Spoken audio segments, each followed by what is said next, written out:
राजेंद्र द्विवेदी, आप एक्सपर्ट हैं और सारे जो चुनाव क्षेत्रों पे आपकी नजर रहती है।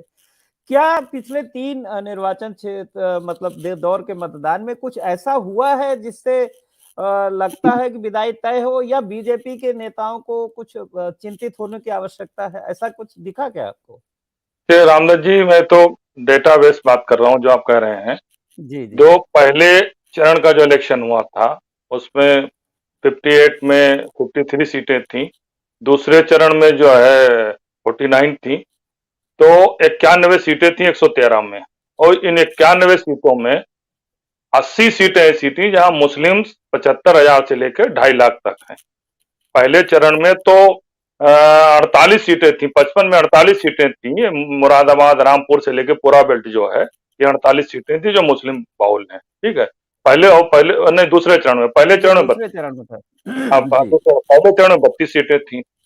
तो अब ये मान के चलिए कि 2017 में जब एक तरफा हवा थी, तब अखिलेश यादव को 15 सीटें दूसरे चरण में मिली थी 55 सीटों में, और 2 मिली बुंदेलखंड थी। के तरफ। हाँ हाँ, दो मिली थी इनको कांग्रेस को, मतलब 17 मान लीजिए। ठीक है। विपरीत हवा में मतलब 47 सीटों में इनकी 15 सीटें यहाँ थी। तो 80 सीटें हुई। अब की बार बीएसपी का जो रोल था, पिछली बार हुआ क्या था जो हम चुनाव देख रहे थे, कि सपा और कांग्रेस का गठबंधन था और बीएसपी का अपना मुसलमानों अपना वोट बर्बाद मत करना, दलित मुस्लिम मिलकर सरकार बनाएंगे, एक ऐसा बना था कि वो डिवीजन हो गया था दोनों में चीजें। अब की बार ये स्थिति नहीं हुई है, निश्चित रूप से नहीं हुई है। और दलितों में एक और नई चीज देखी गई, जो निश्चित रूप से मायावती का जो वोट बैंक है, जो अपना उनका आधार उभरने का, उनमें कसक है। वो इस बात को लेकर नाराज है, असमंजस में, कि आखिर मायावती जी अग्रेसिव होकर चुनाव क्यों नहीं लड़ रही। तो दलितों में भी दो वर्ग बन गया है। एक वर्ग बन गया है कि भाई ठीक है, अगर बहुत मजबूती से यहाँ मायावती का प्रत्याशी चुनाव लड़ रहा है, जीत सकता है, तो चलो फिर ठीक है, दे देते हैं।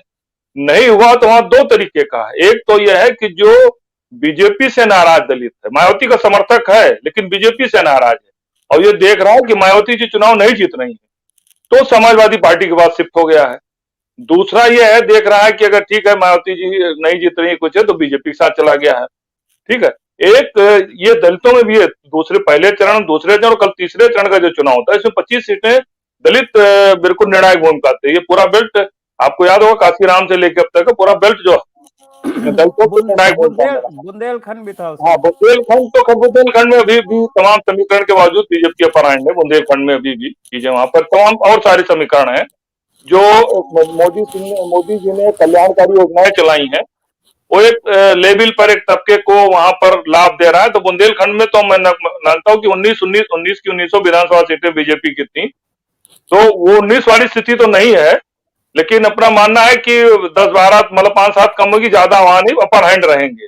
लेकिन बाकी जो तीसरा चरण था आपका, जो यादव बेल्ट वाला, जहां पर जो चुनाव हुए हैं, इनमें भी अगर 2007 और 2017, 2012 और 2017 का देखें, तो 2012 में अखिलेश यादव को मिली थी 37 सीटें, भाजपा को मिली थी 7, एक कांग्रेस को मिली थी, और 10 मिली थी बीएसपी को, और 8 सीटें मिली थी बीजेपी को। मतलब जो 8 सीटें 2017 में समाजवादी पार्टी, वही पोजीशन में 2012 में बीजेपी थी।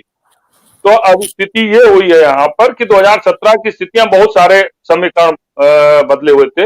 वहां उस बेल्ट में भी दलितों में देखा गया है, दलित भी वहां इस रूप में था कि जो है, अगर वो नाराज है, देखिए चुनाव दो ही समीकरण पर हो रहा है, आप पहला, दूसरा, तीसरा, चौथा जो भी आप देख लें।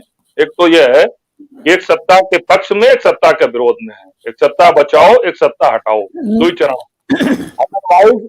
जो नहीं और तो क्या, नहीं मैं ये कह रहा हूँ कि आपने क्या कोई ऐसा ट्रेंड देखा है, कोई इस तरह देख रहे हैं कि बीजेपी को चिंता करने की जरूरत है, कोई क्या नुकसान हो रहा है? सीधे सीधे देखिए ऐसा है, अब बीजेपी तो लिमिट में, मतलब थी, जैसे मान लो 58 में 55 53 पाए हों, चाहे तो उससे ज्यादा, तो निश्चित रूप से देखिए ऐसा है, आप मोदी जी के पूरी केमिस्ट्री को अध्ययन करें तो उन्होंने आप जैसे आप तो पूरी चीज से पुराना बैकग्राउंड देखें, मंडल और कमंडल के विवाद को लेके, तो 93 एक ऐसा इलेक्शन था जिसमें ढांचा टूटा, मतलब विवादित ढांचा आपका टूटा था, और कल्याण सिंह मुख्यमंत्री थे, उनकी सरकार बर्खास्त हुई थी।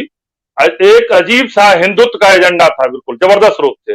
काशीराम और मुलायम सिंह ने समझौता किया, तो उससे जातीय और धार्मिक ध्रुवीकरण, उससे वजह कोई बड़ा ध्रुवीकरण अब तक जाति और धर्म का नहीं हो सकता। लेकिन हुआ क्या, किसी को बहुमत नहीं मिला, ना बीजेपी मिला, 177 वो पर 176 पर रह गए, जबकि उत्तराखंड भी दोनों शामिल था यहाँ पर। और उत्तराखंड में बीजेपी को एक तरफा, आपको याद हो, 21 सीटें थी, 21 में 20 सीटें जीती थी वो, और 177 में 20 हटा दो तो 100 जो है 57 सीटें बची, और इनका 176 सीट बची। सुनिए लेकिन सुनिए द्विवेदी जी, हम हाँ, ये डेटा जाएंगे भूल, ये आंकड़े नहीं वाकड़े नहीं, हम भूल आपको जाएंगे। बता रहे हैं, उसी उसी पृष्ठ में आपको बता रहा हूँ, नहीं जो मैं वर्तमान पूछ में, रहा हूँ, वर्तमान क्या में जो आपको बता रहा हूँ, जो क्या वर्तमान में बता रहा हूँ। एक हाँ, सेकंड, क्या वर्तमान, इस समय वो पावर में है? नहीं नहीं, उसी उसी चीज को सेंट्रल बता रहा हूँ। एजेंसी नहीं से नहीं, कोई नुकसान हो आप, रहा है कि नहीं हो रहा है?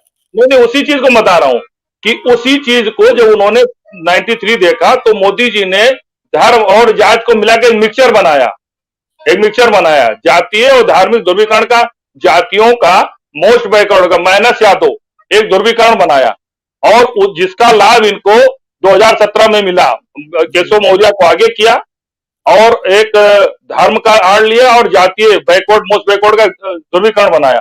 वो अब की बार टूट रहा है, जो ध्रुवीकरण इन्होंने बनाया था वो अब की बार टूट रहा है। भाई केशव मौर्य का चेहरा आगे किया तो मोस्ट बैकवर्ड सब एक साथ जुड़े, धर्म का लिया तो धर्म और जात के पिक्चर को लेकर, बाकी 2014 में सरकार बनी थी, 3 साल पहले इन्होंने योजना हर दिन, आप मान के चलिए 363 योजना इन्होंने लॉन्च की अब तक, और 14, 15, 16, 17 हर हर मान लीजिए हर महीने 3-4 योजनाएं लॉन्च होती। तो एक ऐसा माहौल बना हुआ था, वायुमंडल बना हुआ था कि 17 में सारे लोग पोलराइज हो गए।